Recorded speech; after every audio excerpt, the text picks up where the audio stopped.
두려워하지 말라는 말씀이 성경에 365번 그렇게 나오는 거 여러분 아십니까? 365는 상징적인 숫자지요. 1년 365일 날마다 하나님의 백성들이, 하나님의 자녀들이 두려움 없이 살아가게 하는 것이 우리를 향하신 하늘아버지의 마음이고 뜻이라는 것을 우리가 알 수 있습니다. 그렇게 365번에 걸쳐서 두려워하지 말라는 말씀이 나오는데 한두 군데만 좀 소개합니다. 사도 바울이 디모데 제자에게 보낸 두 번째 편지, 디모데후서 1장 7절을 보게 되면 하나님이 우리에게 주신 것은 뭐가 아니라고요? 두려워하는 마음이 아니고 사랑하고 능력과 절제를 보여주는 그런 마음이다. 그렇게 용기를 북돋아주는 그런 말씀을 사도 바울이 하셨어요.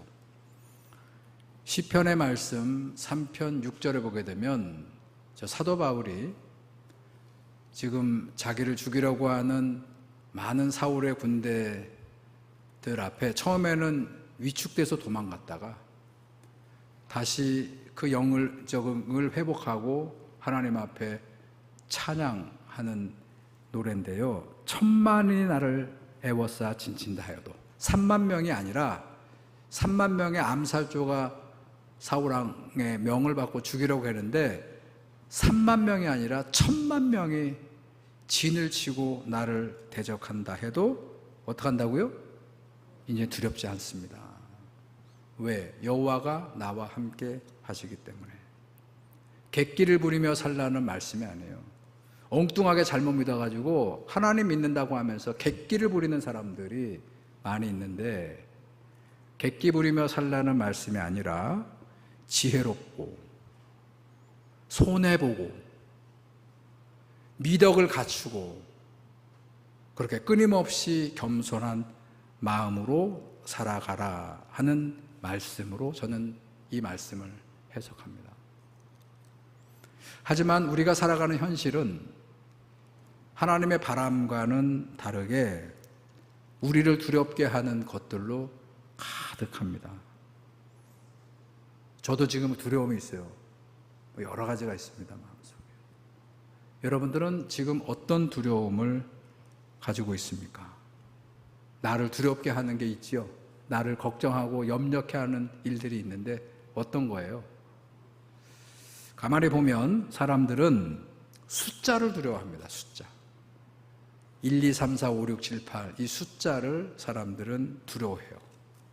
숫자 때문에 기고만장해지기도 하고 그놈의 숫자 때문에 기가 죽고 주눅이 들어요. 옆집 아저씨는 연봉이 얼마라는데 이러면 기가 죽는 거예요. 사업을 하는 분들이 매출이 얼마냐에 따라서 성공했냐 실패했냐. 학교에 가면 아이들이 자기 아파트 평수, 아빠가 타는 차의 크기를 자랑하면 우쓱하는 학생이 있고 주눅이 드는 학생이 있어요. 나이가 들어가면서 체중계에 올라가는 몸무게 때문에 기분이 좋았다가 또 한없이 기분이 나빠지기도 합니다.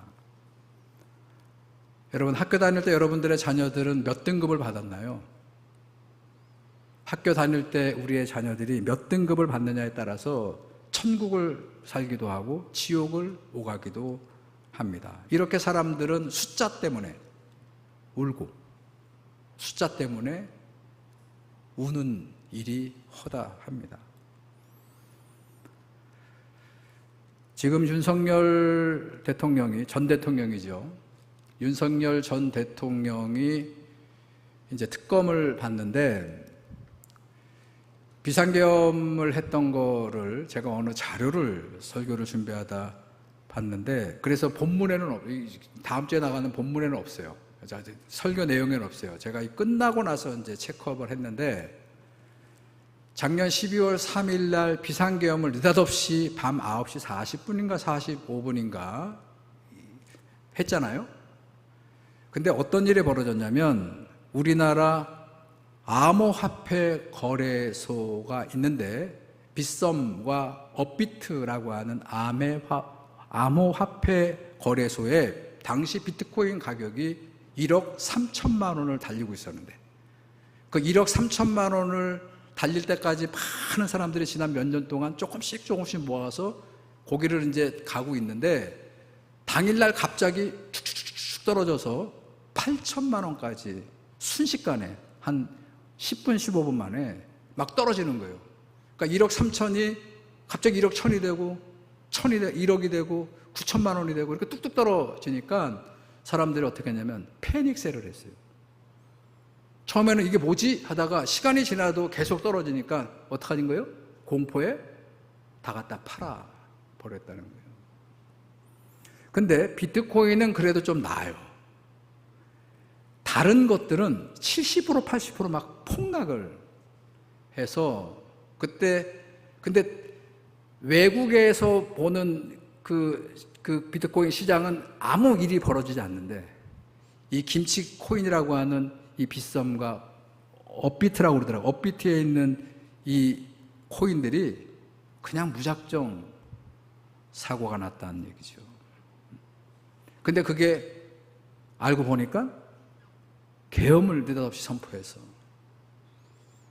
그리고 한 1시간여 만에 다시 정상 회복이 됐는데 아마 여기에도 혹시 그런 분이 계실 것 같아요. 그 공포가 그리고 그 손실 다시 회복할 수 없는 그런 일들이 벌어졌다는 것이에요.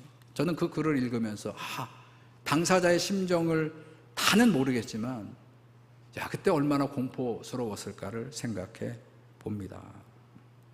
그런데 또 지나가면 여러분 숫자라는 것은 아무리 공포스러워도 아무리 그걸로 기분이 좋았어도 결국 지나가면 그냥 지나가고 마는 일이에요. 영원하지 않아요. 어떤 두려움도 영원하지 않다. 유한하다는 것이에요. 자, 그런데 무한한 것이 있어요. 우리가 살아가면서 숫자 때문에 주눅 들고 기분이 좋아지지만 우리가 믿는 하나님은 그분의 능력을 통해서 그분이 가지고 계시는 우리에게 베푸는 한없는 은혜를 통해서 우리를 끝까지 책임져 주신다. 그 믿음이 우리에게 필요하다는 것이에요. 오늘 우리가 함께 읽은 본문 열왕기하의 6장의 말씀은 주전 8세기 북이스라엘입니다. 북이스라엘이 주전 6세기 즉 기원전 721~2년에 멸망당하거든요. 바로 그 멸망 직전에 엘리야 선지자가 아니고 그의 제자인 엘리사 선지자 때 시리아가 북이스라엘을 침공해 와서 마침 이 엘리야와 그 몸종 사환이 하나님의 예언을 복음을 전하다가 도단이라고 하는 성읍에서 그날 밤 잠을 잤는데 그때 시리아의 대군이 그 도단 성읍을 완전히 포위한 거예요. 아침에 그 사환이 젊은 청년이 일어나서 소문을 듣고 자기 눈으로 성 아래를 보니까 진짜로 많은 아람의 군대들이 포위하고 있는 거예요. 그 두려움. 공격명령이 내려지면 이 성은, 이 작은 성은 쑥대밭이 될 것이고 당장 죽은 목숨이 될 거라는 그 패닉에 빠진 이 사환이 열심히 엘리사 예언자의 방을 달려와서 이렇게 얘기하는 게 큰일 났습니다. 지금 이게 죽게 생겼습니다. 이 성이 지금 저 시리아의 저 아람의 군대로 완전 포위당했고 지금 들려오는 소식은 이제 곧 저들이 총공세를 벌인다고 하니 이제 죽은 목숨입니다. 벌벌 떨면서 오늘 이 상황을 엘리사 예언자에게 전했는데 근데 이 사환의 얘기를 전해들은 엘리사 예언자가 의연하다는 거예요. 뭐라고 얘기를 하느냐 16절을 보시면 이렇게 얘기합니다. 그 벌벌 떨고 있어서 이 상황을 지금 이 패닉 가운데서 보고하는 사환에게 두려워하지 말라. 우리와 함께한 자가 그들과 함께한 자보다 많으니라. 지금 이 사환의 눈에는 보이지 않는 것이 누구의 눈에는 보이는 거예요? 엘리사 예언자의 눈에는 저 군대보다 훨씬 더 많은 힘이 우리를 함께하고 있다. 그리고 나서 기도합니다. 이거 잘 기억하세요. 어떤 상황에 대해서 예언자 엘리사가 그 상황을 해석한 다음에 그 해석을 가지고 하나님께 그 다음 절을 보게 되면, 그 다음 보세요. 16절 후반부, 여호와여 원하건대 그의 눈을 열어보게 하소서. 이때 그는 이 사환이에요. 지금 엘리사는 믿음으로 보는 것들을 보지 못하는 저 사환의 눈을 열어서 하나님의 능력을 보게 하소서. 여러분, 여기에서 우리가 배워야 합니다. 이 엘리사의 오늘 이 대화를 통해서 우리가 뭐를 배워야 하냐면, 현실은 암울합니다. 지금 현실은 내가 머물렀던 이 도단 성읍이 완전 포위가 돼서 촌공세를 앞두고 있는 현실이에요. 10중 8구는 죽은 목숨인 이 상황에서, 이 불리한 상황에서, 현실에서 기도하는 선지자 엘리사는 긍정적으로 이 상황을 해석한다는 것이에요. 이게 중요합니다. 해석은 자기 마음이에요. 해석은 정해져 있는 게 없어요. 아무리 힘든 상황이라도 엘리사 예언자는 긍정적으로 해석을 일단 했어요. 그리고 하나님께 기도합니다. 내가 영적으로 봤던 진짜 저 군대보다 훨씬 더 많은 하나님의 군대를 예비해 달라고. 허황된 것 같지만 그거를 하나님께 기도해서, 그래서 누구도 알게 해달라고요? 이 지금 벌벌 떨고 있는 이 청년도 그거를 보게 해달라고. 여러분, 아무리 힘들고 어려운 상황이라도 믿음을 가지고 그거를 긍정적으로 해석을 하는 거예요. 그리고 그것이 잘 될 수 있는 방향으로 이루어지도록 하나님께 기도하고, 그러면서 대응을 하는 거예요. 그러면서 대책을 마련하고, 그러면서 선택하고 결정하는 모습을 보이는 것, 이게 믿음의 사람들이 가질 수 있는 전략이라는 것이에요. 여러분, 일찍이 다윗은 엘라 골짜기에 형들을 면회하러 갔다가 저 지금 블레셋의 적장인 골리앗이 앞으로 나와서 저 이스라엘의 장군들을 향해서 호령을 합니다. 나와 합을 겨룰 자를 보내라. 근데 누구도 안 나갑니다. 내노라 하는 이스라엘의 장군들이 있었을 텐데, 결정적인 이 상황에서 어느 누구도 골리앗을 맞상대하러 나서는 장수가 없어요. 그래서 하나님을 저주하고 욕보이는 그 상황에 다윗이 나서죠. 그리고 결과는 그 골리앗을 쓰러뜨립니다. 자, 과연 다른 장수들은 왜 못 나간 걸까요? 이스라엘의 내노란 장수들은 왜 골리앗 장군을 맞상대하러 못 갔습니까? 이유가 뭡니까? 골리앗이 너무 커서, 골리앗이 구척 장신, 거인의 힘을 가지고 있었기 때문에 당연히 나는 그를 이길 수 없다고 생각을 하고 나가지 못한 거예요. 그런데 공교롭게도 다윗이 골리앗을 쓰러뜨린 결정적인 이유가 뭐예요? 그가 너무 컸어요. 그가 너무 컸어. 다른 장수들은 그가 너무 커서 못 이긴다고 생각했는데, 다윗은 그가 너무 커서 맞추지 못하지 않을 거라는 생각을 해요. 놓칠 수 없다는 그런 생각을 가지고 달려나간다는 것이에요. 똑같은 상황입니다. 변하지 않는 현실이에요. 그런데 뭐가 다르죠? 생각이 다른 거예요. 사고의 발상이 다르다는 거예요. 방향과 초점이 전혀 다른 장수들과 다윗이 달랐다는 것이. 그리고 승리합니다. 자, 그랬던 다윗이 훗날 사울 왕의 시기를 받고 사울 왕이 그 다윗을 죽이려고 하죠. 다윗이 죽어야 자기 아들이 왕권을 이어받을 수 있다고 하는 생각에 다윗을 죽이려고 하는데 무려 3만 명의 추격 부대를 만들어서 도처에서 다윗을 죽이려 한다는 그런 소식을 다윗이 부하들에게 들어요. 그리고 도망갑니다. 그렇게 용감하게 골리앗을 맞상대했던 다윗조차도 뭐를 듣고요? 숫자 3만 명이 나를 죽이려고 한다 하는 그 소식을 듣고 두려워서 어디로 도망가냐면 블레셋 땅으로 가는 거예요. 블레셋 가드 땅으로 갔는데 블레셋 입장에서 봤을 때는 자기들의 원수, 이 다윗이 지금 원수 아니겠어요? 골리앗을 죽인 적장 아니겠습니까? 근데 상황을 다 듣고 난 다음에 잘 됐다. 이 다윗을 이용해서 이스라엘에게 마지막 승전을 해야 되겠다고 다윗과 그를 따르는 부하들을 그 전장에 앞세워요.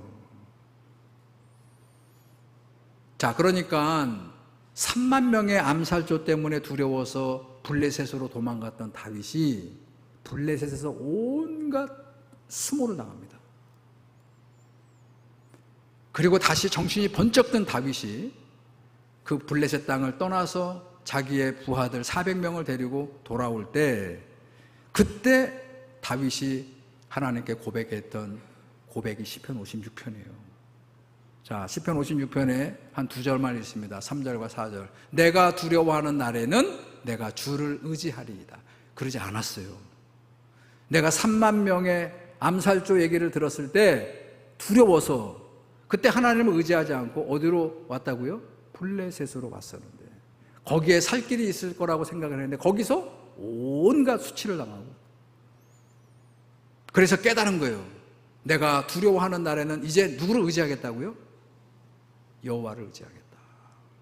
내가 하나님을 의지하게 되면 두려워하지 않고 정작 뭐를 이길 수 있다는 것이요? 어떤 다윗을 죽이려고 하는 저 혈육의 사람은 곧 사울 왕이잖아요. 그를 내가 두려워하지 않겠다 하는 그런 마음으로 다시 자기의 자리로 돌아온다는 것이에요. 여러분 기억하세요. 숫자에 많고 적음에 위축되지 마시기 바랍니다. 숫자는 숫자일 뿐이에요. 중요한 건 그 두려움 가운데서 우리가 의지할 하나님께로 나아가면 그 하나님은 어떤 분이냐면 셈법이 달라요. 하나님의 계산법과 우리들의 계산법이 달라요. 근데 우리의 계산법만 얘기합니다. 우리의 계산만 가득합니다. 예측만 가득합니다. 그런데 기억하세요. 하나님의 셈법과 우리들의 셈법이 다릅니다. 우리는 크고 많고 높고 그런 것을 통해서 더 크고 더 많고 더 높은 곳을 향해서 가려고 하는데 하나님은 어떻게 하시죠? 작고 낮은 것들을 통해서 크고 높은 것들을 부끄럽게 하시는 하나님이시라. 여러분 부끄러움을 느껴야 되는 것이에요. 우리가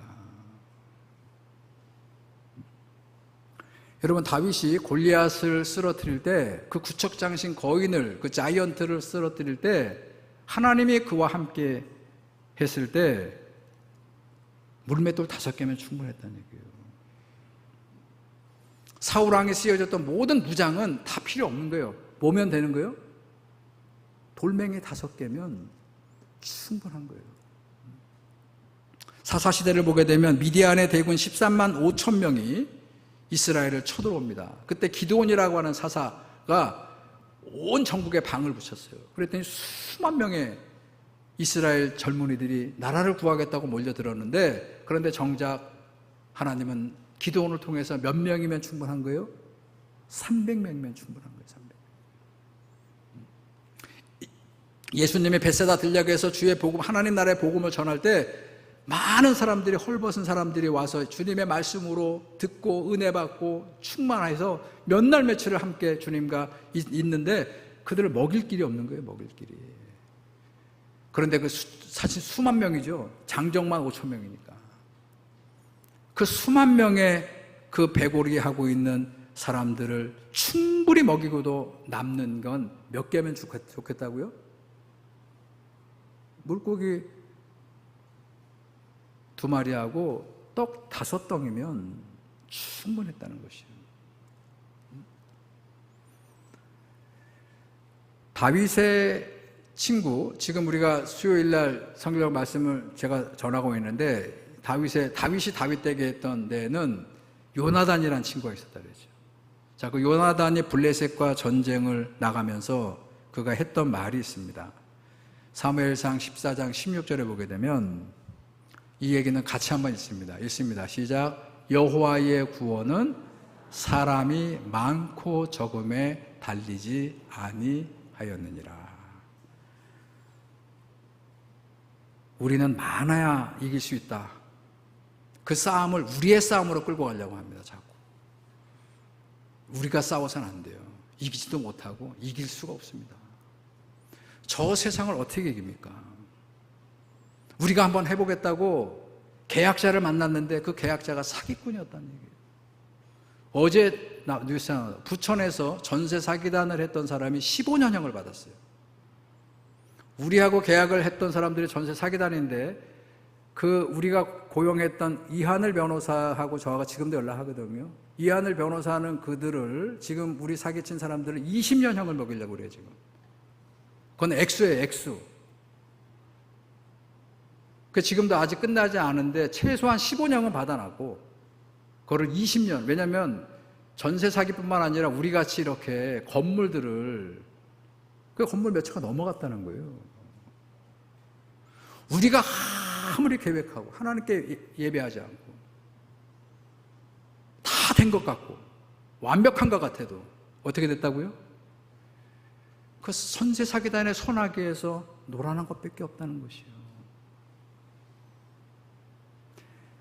하나님의 승리와 구원은 어디에 있다고요? 사람에게 달려있지 않다는 얘기예요.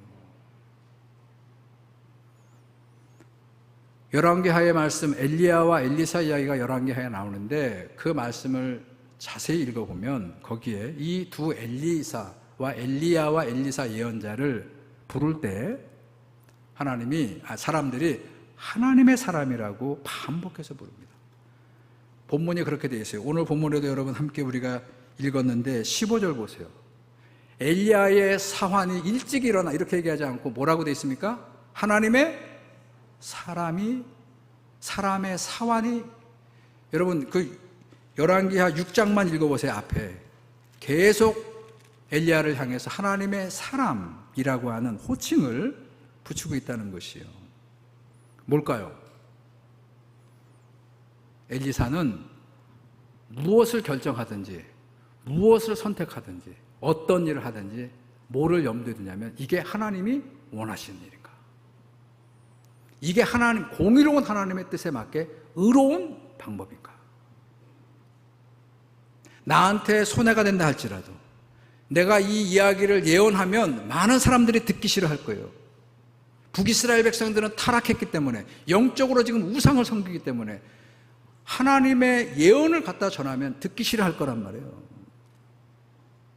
그 예언을 못하게 만들 거란 말이에요. 그런데도 불구하고 그것이 의로운 하나님의 명이니까 엘리야도 그랬고 엘리사 예언자도 어떻게 했을까요? 담대하게 하나님의 예언을 북이스라엘 백성들에게 전했다는 거예요. 그래서 그를 하나님의 사람이라고 얘기하는 것이에요. 여러분, 제가 하나님의 편에 서 있는 목사가 되기를 응원해 주시기 바랍니다.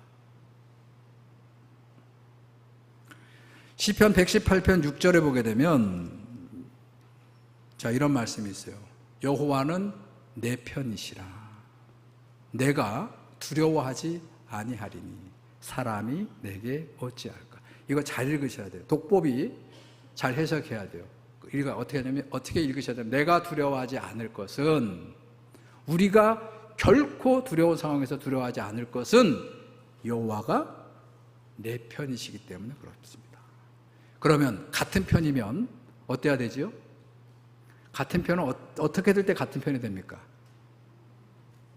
사상이 같고 의지가 동일해야 되는 것이요. 하나님이 의로우십니다. 그럼 우리가 어떨 때 그분과 한 편이 될 수 있습니까? 의로울 때. 우리가 하는 모든 계획과 우리가 하는 모든 논의와 우리가 하는 모든 선택이 어떨 때요? 정직하고 바르고 의로울 때. 의로우신 하나님이 우리의 편이 되어 주신다는 것이죠. 그게 길입니다. 그 길을 가면 아무리 우리 앞에 놓여 있는 상황이 두려운 상황이라 할지라도 하나님은 우리에게 두려움의 영을 보내지 아니하시고 그 두려움을 이기는 성령을 주시는 거예요. 여러분, 성령은 무슨 영입니까? 능력의 영이에요. 우리를 두려움 가운데 도우시는 영이에요. 처음부터 우리가 작정하고 잘못하려고 일하지 않았어요. 그런데 하다 보니 환경이 어려워졌고 어두운 환경이 되었고 여러 가지 어려움들을 우리가 겪게 되었어요. 그러면 뭘 해야 되냐면 멈추고 하나님께 구해야 됩니다. 위기의 상황일수록 멈춰야 되는 거예요, 일단. 그리고 이 모든 상황을 주관하시는 그 위에서 역사하시는 하나님 앞에 도움을 간절하게 구해야 되는 것이에요. 그러면서 우리가 의로운 하나님의 입장에 가까이 갈 수 있도록 작은 이익에 그 유혹에 넘어가지 않는 그런 선택을 따라가는 것, 그게 지혜입니다. 그게 진정한 믿음의 용기라는 것이요. 그런 믿음이 우리들에게 필요하다. 우리의 삶은 개인도 그렇고 여러분들의 가정도 그렇고 교회도 그렇고 이 나라도 그렇고 온 세계가 마치 롤러코스터 타는 것과 같은 그런 일들이 날마다 펼쳐집니다. 그런 롤러 업다운, 숫자에 의해서 막 올라갔다 한없이 추락하고 떨어지는 그 상황에서도 우리가 숫자만 따라 올라갔다 떨어지면 한없이 추락하는 거예요. 답이 없습니다. 그런데 그런 상황에서 주님을 믿음으로 의지할 수 있다면, 주님의 의로운 길을 우리가 손해보는 것 같지만 선택하고 따라갈 수 있다면 그 길 끝에서 주님이 우리의 길을 열어주시는 거예요. 우리를 기죽게 하는 많은 소리가 들려올 겁니다. 눈앞이 캄캄한 것 같은 이 어찌해야 될지 모르는 그런 길에 들어섰는지도 몰라요. 우리 지금 벼랑 끝에 한 번만 더 실수하면 그냥 여지없이 추락해도 전혀 이상할 것과 같이 없는 그런 상황에까지 우리가 지금 와 있어요.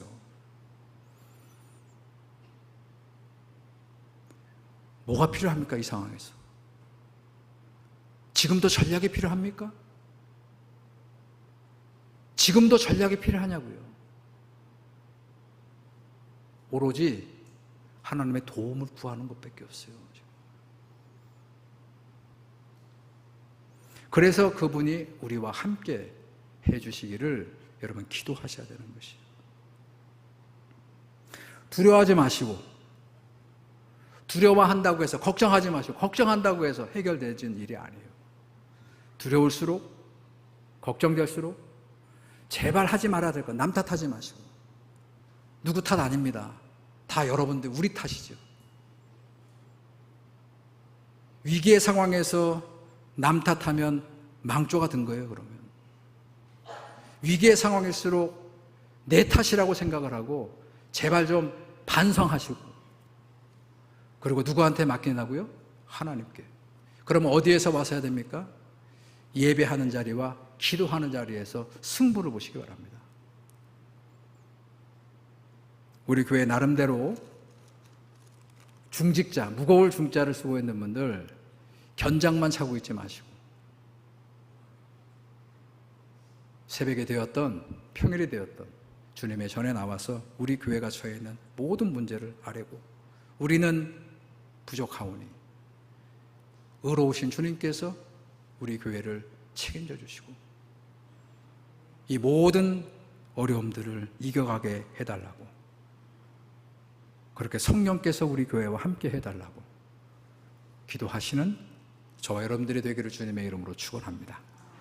하나님, 오늘 엘리사 예언자와 그 사한이 도단 성읍에서 하룻밤 묵었을 때에 시리아의 대군이 성을 포위하고 총공세를 명합니다.